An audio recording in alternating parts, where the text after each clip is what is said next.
Welcome to LaunchPod, a product management podcast from LogRocket. Today, our guest is Karla Fiske, Vice President of Product Management at Tebra. Having previously led customer-centric product orgs at Experian, Arbonne, and Chipotle, Karla stepped in as the first VP of Product for Tebra's Patient Experience Division in June 2022, and quickly garnered cross-functional support for a unified product roadmap.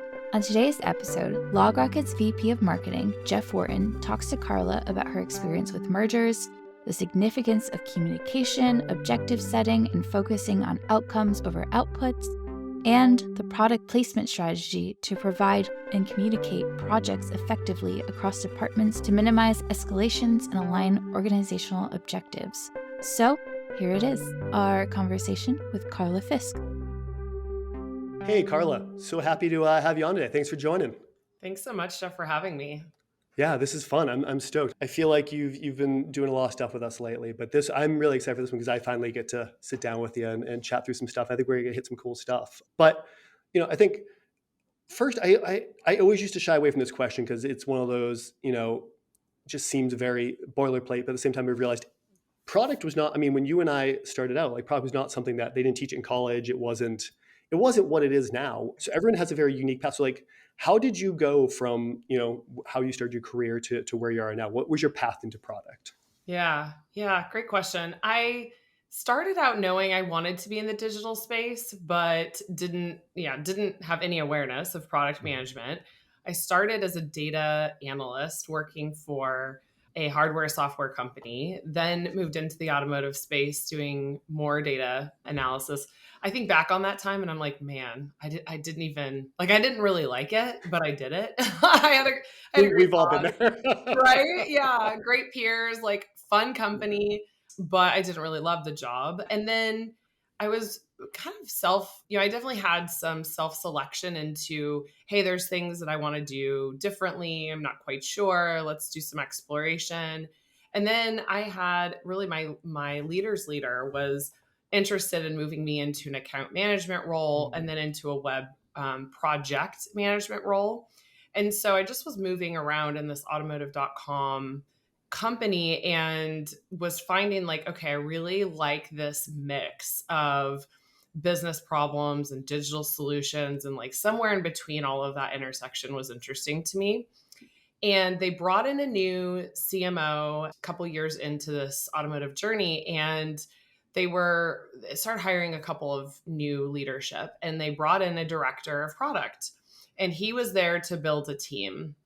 And so they tapped me on the shoulder and said, hey, would you like to make a go of this? So there were, I think, four of us, me and three other gentlemen. And we had the best time. Like we would Rickroll each other. Like I don't know if you remember Rickroll. Like that goes back to the era. Yeah. But we got pragmatic marketing certified. And then that became the start of my product management career. I was like, oh, this is really interesting. That's awesome. It's always, nowadays I think people can come in and you can be a junior PM and then an associate PM and a PM and you spend your whole career doing that. But there was, a whole group of us who hit the right timing where it just became much more of a thing. And I'm always now intrigued about how people got into it. I think had I not stayed with marketing, that would have been my other focus because I do love, the product team will tell you here, I can't keep my mouth out of their meetings. That's okay. It's okay. It's great. Yeah. But kind of to that, like you seemingly have had a very, you rolled through marketing and kind of some of the other functions there into product management, that even once you hit product though, you have done just so many different industries, like your healthcare now, you said, auto, I think you did food. That kind of bellies the question, to do product well, you have to understand what's going on in the customers and the process and everything. How do you enter a company like that? Or what's the process for when you switch, cars to food? How does that work? What does that look like? Like, how can you help other, how should other people look at this if they want to succeed in that kind of transition? Yeah. Transitioning industries is hard. So I think, first and foremost, going into it thinking, okay, I have a lot to learn here and I want to learn it. So for me, it's a couple of different strategies. One is I love the First 90 Days book that's by Michael Watkins. I had a leader who was a mentor and then later became a boss. And she referred this book to me as I was making an internal transition. And it was a big transition within Experian. And I Mhm. remember like going through this book and realizing like, wow, I've not really thought through a business in this way before. And that book really has been my strategy in ramping up in new companies, new industries, and really being thoughtful even before I accept the offer and before I step foot in that, office or virtual office. What is it that I need to know and understand about this company? What questions do I need to ask in the interview process to Mhm. understand what I'm walking into? So that book can even help in the decision making process of selecting a company or industry. But yeah, I definitely highly recommend that book in a quick ramp up. And a lot of what Michael talks about is first constructing the state of the business. So is this a turnaround? Is it a hyper growth? Is it, stabilizing, kind of keeping the company operational? And then the other thing is really listening, asking questions, asking great questions, asking little questions, like anything around those, understanding and really digging deep and listening. Like that's the biggest thing I think for me. And first 90 days, understanding that like I'm not going to have the answers. I've definitely watched in my career other leaders come into an organization and within 2 weeks have answers to all the problems that the company has. I think we all have, right? And what this book talks about is really like you're not going to have the answers. Like you're there to help be part of solving those problems, but you're not going to have the answers. So, but what I could have, right, are tools in my toolbox that the organization may not have that I can share.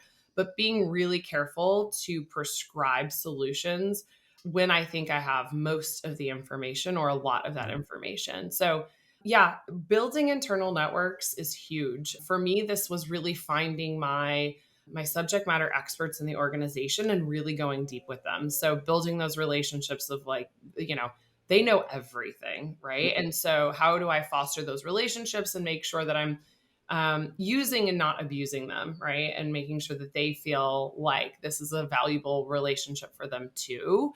So yeah, I think all of that for me has been a really powerful way to ramp up quickly. And then when I do start to provide possible solutions and brainstorming and people that have worked with me know that I'm a very highly collaborative leader. When I do finally approach that, I'm going to probably have something that is worth listening to at that point. Cause I've Mhm. spent a minute trying to understand the company and trying to ask all the questions that I can think of. And yeah, I think it's the other part of it too, right? In asking questions is being humble, right? You can't come in and be like, oh, I got this. I came from fintech and that means I'm going to know direct sales. Not at all. Like, what is this? This is crazy. This is so different. So yeah, so I think just being humble to be like, I Yeah. actually don't know this. So help me understand it. You seem to, have a lot of knowledge around this. Help me learn it. People are usually really excited to and willing to help. I think people underestimate how much usually, especially in a good culture, people want to help and want to make you successful. But it's Right. funny, you talk about kind of going industry to industry, fintech to direct sales, maybe. But I think we were talking earlier. I spent most of my career pretty much in tech and B2B SaaS and in a very specific stream. But even within that, company to company, what works at one is deleterious in another and just doesn't. And even I spent time at one company twice and joined it when it was a small startup and left after an acquisition and came back a couple of years later when it was 5x as big as when I had left. And it was interesting to see even what worked and what different and what changed within that company, but also that networking bubble helped me scale so much faster. I knew a lot of people from original when I was there the first time, and that was able to help me map out where I was able to understand things a lot faster. It helped me accelerate. But I was completely perplexed when it came to, what do you mean this doesn't work? That's how we did it 2 years, 3 years ago, and it worked perfect. Yeah, yeah. Why is this So different now? Yeah, yeah, exactly. so I Yep. think that that's so important. And when we hire people here, I tell them, never again in your time here will you be allowed to just learn, to not produce something, just learn and understand. So, Absolutely. be greedy and take it as much as you can, because you're never getting it again. I'm going to tell you right now. That's exactly right. And what a good leader you are to give your employees and new hires that space. I think that's really invaluable. Yeah. But I like the way you put it. So I think I'm gonna steal some of this because it's put very well here. So, but that takes us to, so you've been through, like you said, healthcare, fintech, food, and automotive. Now you're at Tebra, so healthcare. You came in, and I think my understanding is the kind of what is Tebra now was a result of kind of a combination of two, was it companies or products? And so you had kind of two big mandates to go through. Can you talk through a little bit on that?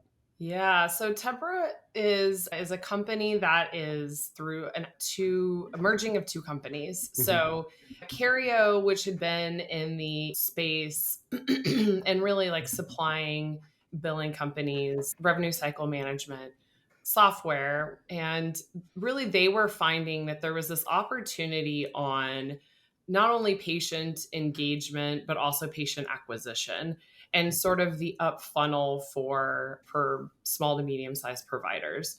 And there was this kind of great symbiotic relationship that was formed between Cario and Patient Pop, and the two co-founders at Patient Pop and the founder at Cario. And it was the sort of end-to-end solution for these SMB providers. So, these doctors or nurse practitioners that are moving away from the large enterprise systems into wanting their own private practice. So it's really kind of the target market. And Patient Pop had the solution for patient acquisition, anything from the digital marketing around these practices, to having a digital profile across the internet, to once acquiring a patient, to helping manage that patient into integrating into an EMR. So really it was from there that acquisition, or wasn't acquisition, it was a merger. In that merger, there was an opportunity to unify the platforms. So two different platforms, two different code bases, two different languages. Like, it was a thing. So I came in 22, and the merger was finalized at the end of 21. So it was we were about 6 months into this journey. And I remember going through the interviews, and several of the leaders were like, you know what you're getting into, right? Like, you realize this is a merger and they're messy. And I'm like, yeah, I do.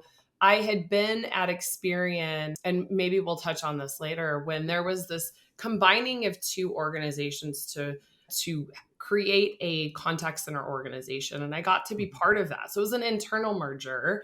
So a lot of the same change management and challenges and technologies, people, process, all of it that I got to go through with all the comforts of the Experian home, so to speak.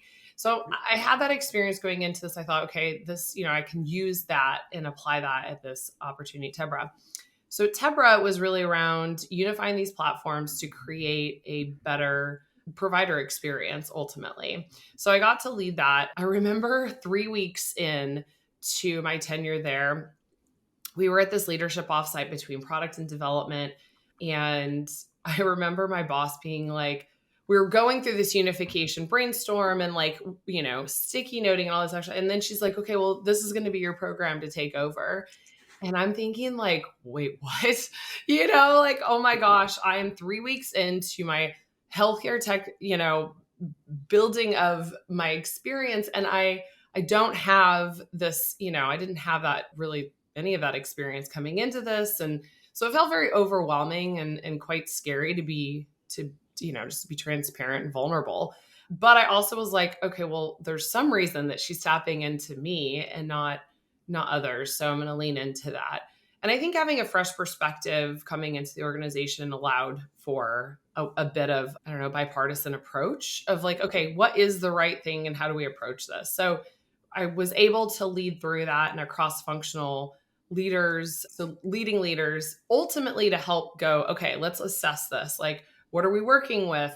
What do we think we need to move forward with? Let's brainstorm some of that. Let's dig into some of the technical design parts of this? How would we architect this? How would this work? How long would it take? What's critical path? What's secondary and tertiary? And so really it was a labor of love with a lot of different hands. And then that strategy, that unification strategy, evolved over time. Like there were things that influenced kind of where we wanted to make investments, more critical points that required more investment, and other points that, that could wait in terms of like when and how we unified. So yeah, it was a big program. It still is a Yeah. big program. I mean, it makes sense though to bring in, I've been through mergers before, and if you're not careful, there's always, someone has a favorite baby. You were kind of baby neutral. Yes, that's a great way to put it. Baby neutral. I like that. But when I've been through them before, you always, even if people are operating impartially, there's always that, someone gets upset like, oh, that person came from this department, so of course they're favoring that. So it makes sense, but it really brings in, you talk about taking time to understand an org and feel through it and understand your kind of first team. And they just said, nope, 3 weeks in, let's go. You're up, Karla. So I'm sure you still had to do some of that stuff though. So how did you find those right people, and how, what did that look like of kind of putting together that navigational capability, knowing that all that was going on and what you were responsible for?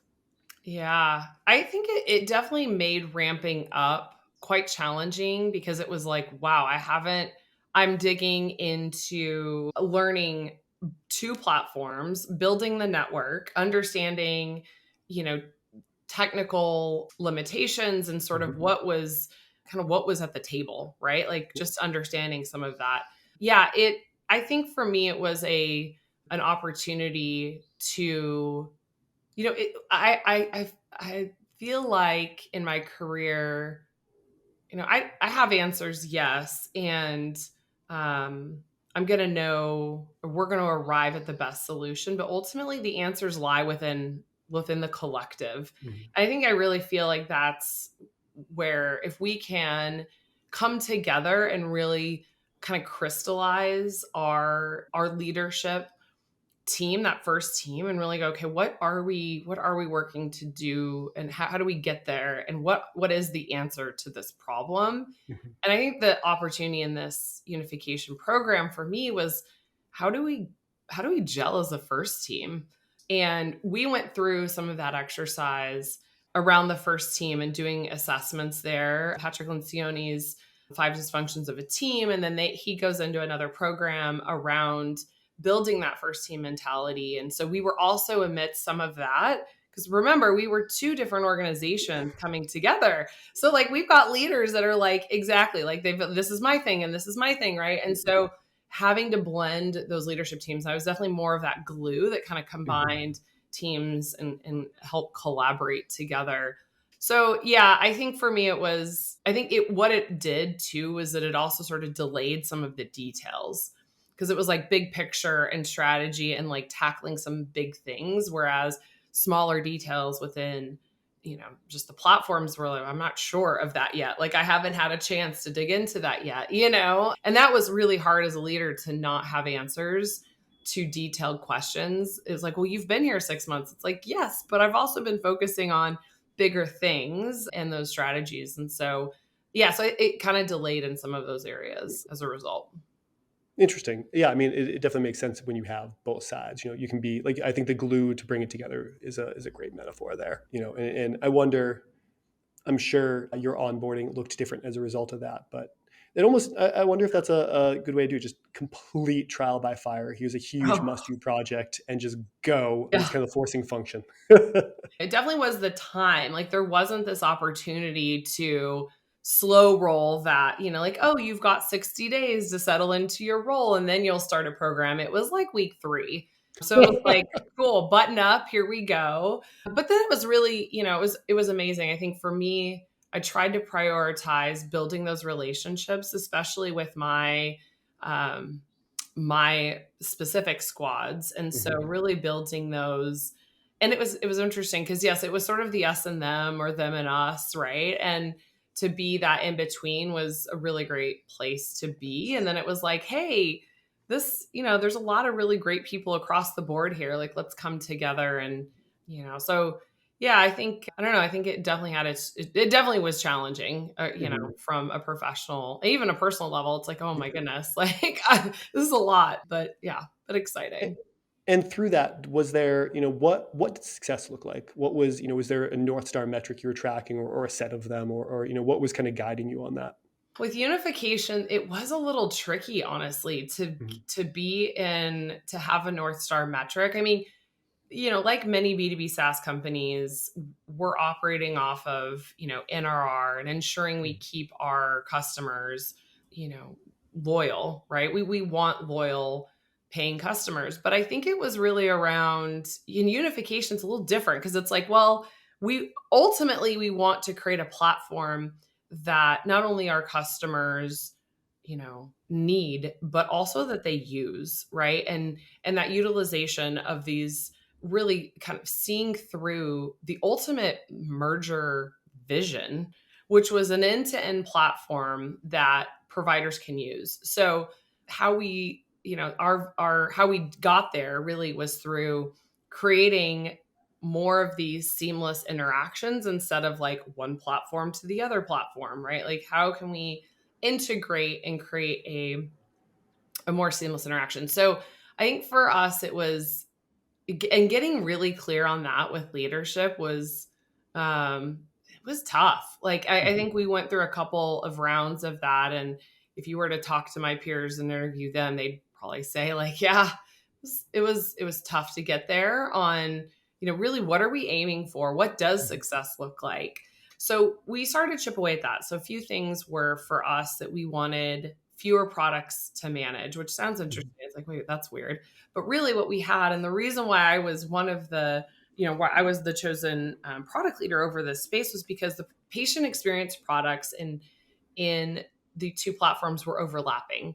So it really was a like, okay, are we going to keep this one or keep that one? Or, so really, how do we sunset the lesser product, keep the better product, right? Migrate it to a particular platform of choice. So that was a lot of one of the reasons, why I was chosen. But then also to say, okay, I want the better product to manage. We want to eventually move to a single code base, right? Where we're working in a single language. I don't know when that day will come at this point, but that's still a goal. So, you know, less overhead, better integrated systems for our customers, and then ultimately that we're selling products that our customers are excited about, that are solving their problems, all the way from that patient acquisition through patient retention and everywhere in Mhm. between. And that actually brings up a very natural transition, talking about, what success looked like for that merger at Tebra.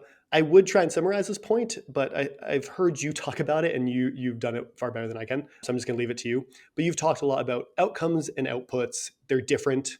So first, what do you mean by that? But then you've talked about kind of companies you've walked into that focus on one or the other, and how that drives accomplishment. Yeah, I've been in organizations in product management where I've seen both, and Yeah. ultimately where product management has the greatest impact on the company's bottom line is being focused on outcomes over outputs. Yeah. And so really thinking about how product and the work that we're doing ultimately will change the outcome of an organization and will impact revenue, impact customers' lives in a very real way, versus the idea of I'm doing something.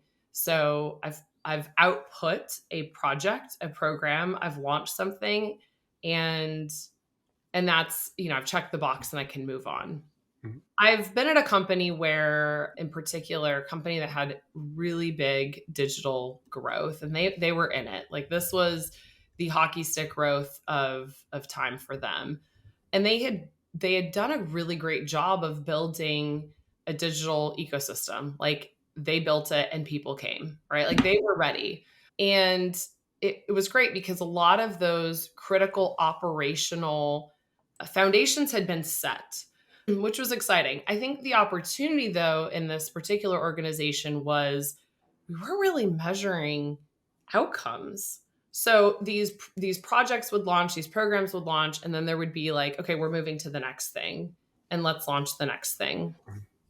And so when I came into the organization, this particular one, I was there to not only, carry and mature this product org, but also to really focus on what is going to move the needle for this particular organization. And in that was able to lead through a a cross-functional leadership group that sat outside of product, actually, to really align on the digital metrics that made the most impact on the organization, and having that collaboration across the landscape of a multi faceted leadership team really allowed us to kind of debate and discuss and land on impactful metrics that we all agreed digital would benefit from. And then it became a, how can we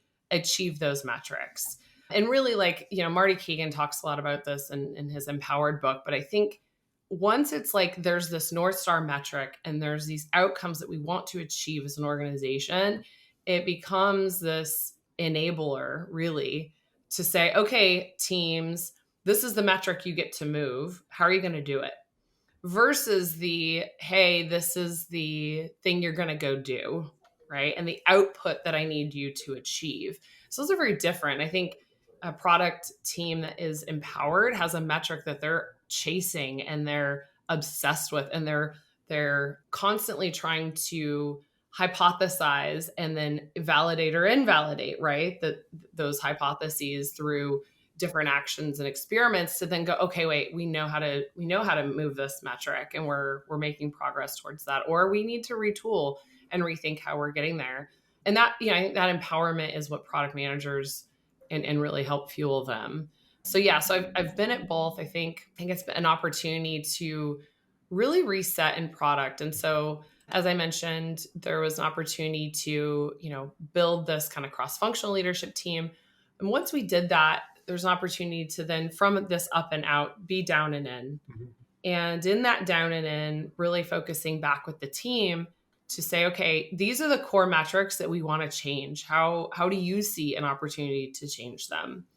I think the challenge in the organization I was in at the time also was that we were working cross-functionally. So there were just operational things that needed to happen. Like, I got to launch this thing, or I have this thing, And so, like, yes, there are things that still need to be done operationally, but ultimately we should have the space to say, is this going to change? Is this going to change the outcome of the company, right? Or is it going to be something that I'm checking a box to do because somebody at a higher paying level told me to do it? So yeah, really then from there, it was building an operating model around how do we operationalize these metrics, and then getting clear on our objectives, the key results, what are we going after, and then creating visibility around that and accountability. So yeah, I think that was a big enabler for the organization to go from, cool, I'm just checking a box, I'm outputting what I need to output, to, wait a second, I make an impact on this digital organization, and here's how. It's funny, as you were talking through that, I had in my head, this just, sounds so much like Marty Kagan and Empowered. And I feel like lately he's on a tear about, the theater of product management and feature teams and all that. And it's just so interesting to see in practice the pivot to, driving empowered teams. And even to your point, there are some things maybe you just have to launch, you just have to get out. But even within that, it's understanding, why am I getting out? I have to get it out, but what is it meant to do so that, you get it out, you check the box, and you also have that impact that's necessary. Yeah, I think too, like, yes, you're exactly right. Leaning into that around, like, there is something I have to do and launch, but then asking the question, right, of those higher paid folks that are making the decisions to do that work, like, okay, but why are we doing this, right? And asking the safe question, around, like, I would like to better understand why are we doing this work, and what do we hope to achieve out of it? And I think asking those questions in a safe environment will yield really thoughtful responses that can help either validate, for those leaders, like, yeah, I actually don't know. Like, I was told to do it, or, or like, it's the thing we do, or, whatever it is, or it's like, oh, this will increase, customers in our loyalty program, or this will increase, the average, daily users, like whatever it is that like ultimately we can understand. I think asking the why is a really strong question. Mm-hmm. Yeah, it's I tell the teams here that I work with that, you know, I want to explain the why, and I want everyone to understand. And if you don't feel like that, please raise your hand, sound the alarm bells, because while it's wonderful having, we have, medium-sized leadership team here and having a few, people thinking about it, I'd rather we hire smart people. We hire you because you're smart. That's why you're here. It'd be much better to have 10, 20 really intelligent people thinking about this than, five or six, I guess we can claim to be smart, but maybe half intelligent to intelligent people. Yeah, Much better to have 20 really intelligent brains all think about it, but they can't do that if they don't have that, understanding of like, where is this going? What am I checking this box for? that's right. So that when we've pushed that, I feel like we've seen results explode in some things we didn't even expect to happen, or we didn't think of. People kind of go like, oh, well, we could do this, and you're going to get way more, like you said, customer retention or way more engagement, or we could try this. And a lot of those things have been things that here at least have driven some of our biggest successes, has been when the team was able to understand that and come back and tweak, what they were told to do, and tweak it and make it work in the operating practice that they were in. So such a good point. But this brings us to, I think, one of my favorite things I've heard you talk about, and it's such like a nit, I think, that I've heard before, but I really want to know more about it because it sounds super interesting, is you ran into a situation where that was a problem. Communicating the why and having everyone on the same page across a lot of people had been difficult, and you went out and you problem solved it. But the solution was not something I would have expected. So this idea of the product placemat is just my team here will tell you, I've talked about it a whole bunch. But can you tell us kind of what that background is, and what is it? I think just to take a quick step backwards, it's invaluable to have a network of external product leaders and that you can call on to work through kind of the day-to-day problems or the bigger, meatier problems that you have and need to resolve. So for me, I had and still do this relationship with someone that sat in a large e-commerce role in digital product management. And so we were peers, different industries, and we got paired up. I can't even remember exactly through the organization, but we got paired up. And Kristen and I hit it off. Like there was just a lot of really great sharing of problems and then possible solutions. I brought to her some of the problems that I was having in my current role and current company. And she brought up this solution that had worked for her at her large, retailer. And I thought, wow, okay, I loved the idea, but I put it in my back pocket and I kept this product placemat template. Fast forward, literally 6 months later, I'm sitting in the office of my CTO, and he's explaining to me the problem. Like, and just to kind of build up into the solution, it's helpful to understand that the situation was this digital organization for product was supporting digital product across, a fragmented product organization. So you've got digital marketing reporting into a CMO, you've got digital technology and product reporting into technology, you've got customer care and the digital support system reporting into a different executive. So you've got this sort of fragmented digital approach.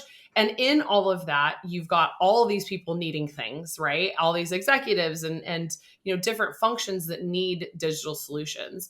And so it was this compounding like list of things that they needed or problems they needed solved. And everyone has, their things. And so I'm sitting in his office, the CTO's office, and he's like, we're getting too many escalations. Like, we need to solve this problem. And I want you to figure out a way in order to prioritize this work and communicate the work. Now, we were already prioritizing it, but what we weren't doing effectively, and the opportunity was really how we communicated that work up and out.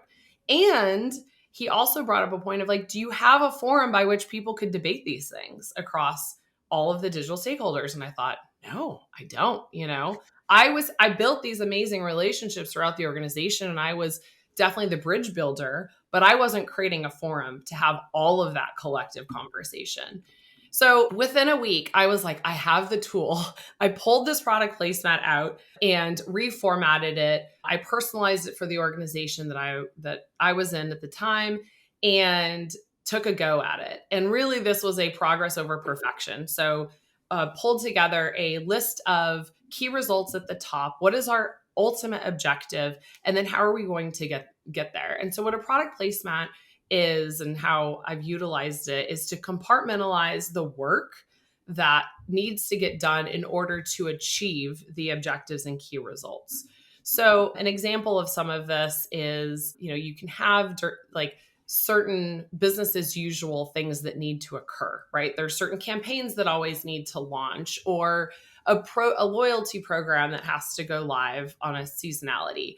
Then you've got stability, scalability, security. Those are things you cannot not invest in, right? Any digital, officer will tell you, like, you got to always be kind of chipping away at those things, right?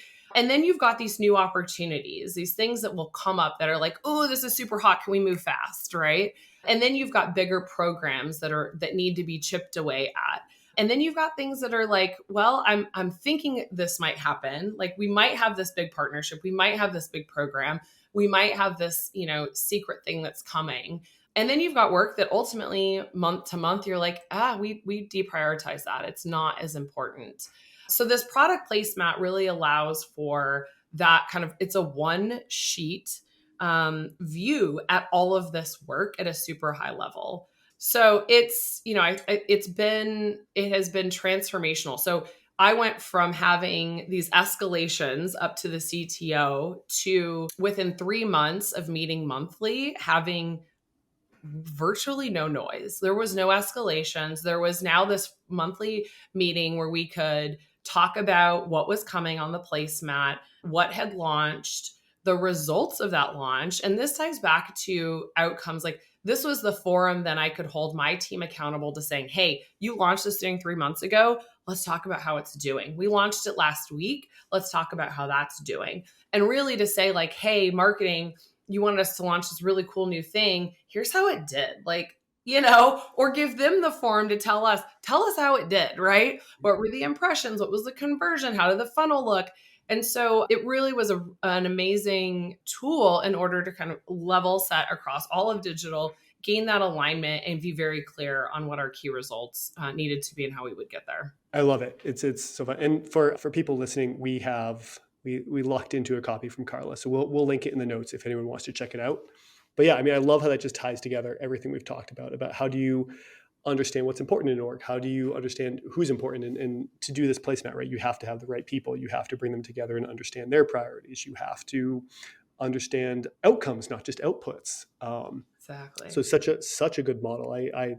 This is why I was like, the whole time I was just waiting to talk about this, because I love this thing so much. It's so cool. But yeah, I think that's a great place to wrap up. I mean, it's kind of brings us full circle, solves a great solve to a lot of the problems we've talked about. And, Karla, I really appreciate you coming on. This is so educational on my part. I felt like I learned a lot. Thank and I've you definitely, so much. I use that placemat already. So I'm going to keep doing that. I love that. Yeah, right. Like clear strategy is awesome. But if we're not communicating it up and out and down and in, it's really hard to gain that full org alignment. So I'm so glad it works. Yeah. Awesome. Well, thank you so much for coming on. It was great to chat with you. I know, we didn't get to touch on customer-centric or customer experience-centric product management, but maybe we can have you on again to talk about it later, because that's also a cool thing. But awesome. Well, thank you, Karla. Appreciate you coming on. Thank you so much for having me. This has been great. Yeah. See you around.